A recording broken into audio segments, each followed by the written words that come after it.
Yeah, if you are a supporter of Israel, the argument that's often made is that Hezbollah has fired over 8,000 rockets into Israel, and Israel is just doing what any sovereign nation would do to defend itself after being subject to this massive barrage of rocket attacks over the course of almost a year. How would you respond to that type of claim? Well, we've seen, I can't remember the exact statistics now, but I think if you find actually like the number of strikes, strikes by Israel on Lebanese territories over that same period of time have greatly outnumbered Lebanese strikes, Hezbollah strikes on Israel. It's something like 85% to 15%. And actual civilian casualties on the Israeli side have been minimal. You can pretty much, count them with your fingers. There's, single digits. On the other hand, I mean, even prior to this, the recent onslaught, Israel has done a lot of damage to Israel, killed many people. I don't know what the totals are prior to the recent bombardments. But it was, it's in the hundreds, and there are many, many homes that have been destroyed. Much more damage has been done on the Lebanese side during that same period of time. Now, there is a simple solution, and that is, which Hezbollah has made clear, a ceasefire in Gaza will end it. They have maintained pressure on northern Israel. It's true. They've been firing rockets, but almost exclusively at military installations. And this is in contrast to what Israel is doing. And they said that they will lay off when a ceasefire is agreed to in Gaza. But again, clearly Netanyahu and his government have no interest in the ceasefire. Yeah, it's kind of what we touched on the last episode as well, just how the war of words, what's happened in the West Bank over decades never gets reported, and then there'll be one incident where a Palestinian lashes out, and then that's what gets the media coverage. And it's the same thing here between Lebanon and Israel. We hear about these rocket attacks into Israel from Lebanon, but we never hear about what Israel's doing in Lebanon, except now, because now these attacks have ramped up and they're so large they can't be ignored. Right. Yeah, it's really a war of words. I feel like there's, a couple tactics that Israel engages in. One is to label their enemies as terrorists, and it's been quite effective, I think, for the Western audience. A lot of people that are Israeli supporters, it's an easy thing to kind of rationalize the activities. I believe the United States, Canada, and of course Israel have designated Hezbollah as a terrorist organization.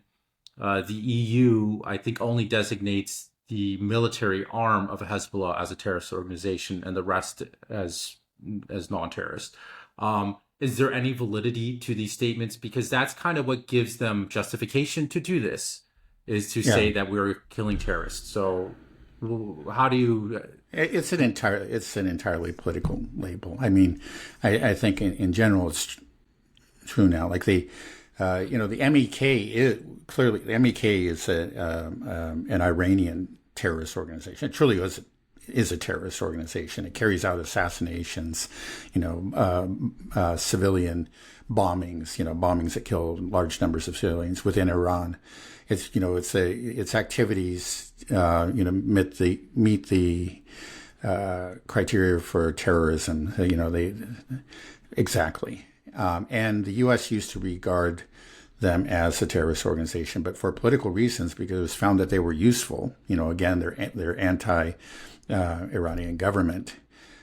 Pressure began to be applied by people like John McCain and the usual suspects to remove them from the terrorist list. So they were. So I'm just giving you an example of how this happens. And the same thing, Hezbollah is it's a resistance organization that was created following the Israeli invasion of Lebanon. Let's not forget, Lebanon doesn't have a history of invading Israel. Israel has a history of invading Lebanon. In 1982, they carried out a major invasion of Lebanon, and they occupied southern Lebanon for 18 years. It was only in 2000 that they finally withdrew. In the end, we had Hezbollah. Now, Hezbollah is much more than a militant group. It has its army. It has its military wing, which is it's a resistance wing. Again, they're not poised. Nobody even pretends that they have the ability to invade Israel, but they can resist when Israel tries to invade. And Israel is aware of that, and that's something it constrains Israel's actions. Right now it's putting Israel in a hard place. Okay, they have mastery of the air, but they know that if they carry out a land invasion, they're going to come up against a major resistance in the form of Hezbollah. Hezbollah is a very highly respected political party because it has a civilian wing. It's kind of like a government, within a local government within Lebanon, and it has become accepted as part of the Lebanese society and Lebanese politics. They have their representatives in government, and they have won friends throughout Lebanon, including very much of the great majority of the Christian communities, because they have protected them. They have protected them, for example, against ISIS attacks, both actually within Syria. There are villages that were saved from ISIS by Hezbollah, and the terrorist label is only applied. They don't. I'm sorry, but name a Hezbollah terrorist attack. There's just not. I can't even think of an incident. I doubt anybody really can name one. Their crime is resistance. Their crime is for being a force that can counter, Israeli ground forces, and that can retaliate with their rockets, even though it's actually the damage that they inflict. At least so far, they may be holding some larger missiles in reserve. But so far, what we've seen is just a very small fraction of the kind of damage that Israel has been wreaking on Lebanon. Yeah, this whole term terrorism is completely bereft of meaning, especially in the Middle East. I mean, it's just all what it comes down to. If you're in the West and you have a list of terrorist organizations, it's pretty much, those groups that are opposed to Israel, they're all terrorists just by virtue of being opposed to Israel. Those that support Israel, allied with them, are fine, like the NEK, which really is a terrorist. The NEK.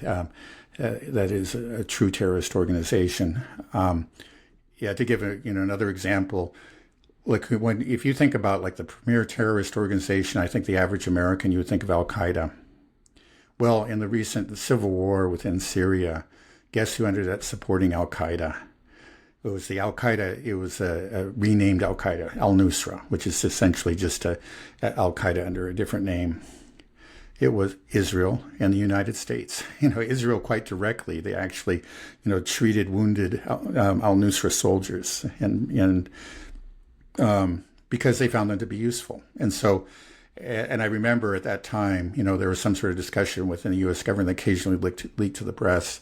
It's like, maybe we shouldn't be supporting Al Qaeda, or maybe we should. But at the end, we did. Or we, at least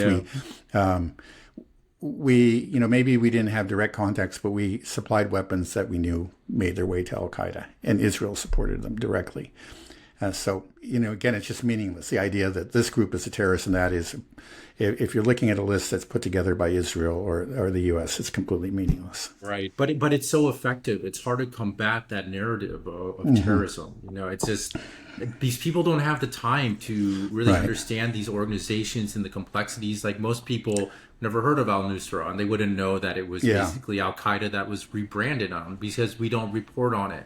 So how do we combat that? How do you, like, if I was Hezbollah, like, the problem, I think, is they should change the names. If they change the name of Hezbollah to something like Tim's Club, and then it wouldn't sound like it, because anything that sounds Arabic or whatever, people just like, oh, that's just another terrorist organization. Yeah. Well, in the end, they can't really do anything about it.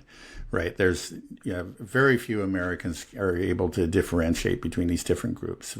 I think there are very few Americans that would tell you that are aware that there is Sunni and Shia, and that's been a very important part of the political and social landscape of the Middle East ever since the beginning, ever since the rise of Islam. In the 1300 years, 1400 years. and it's still important.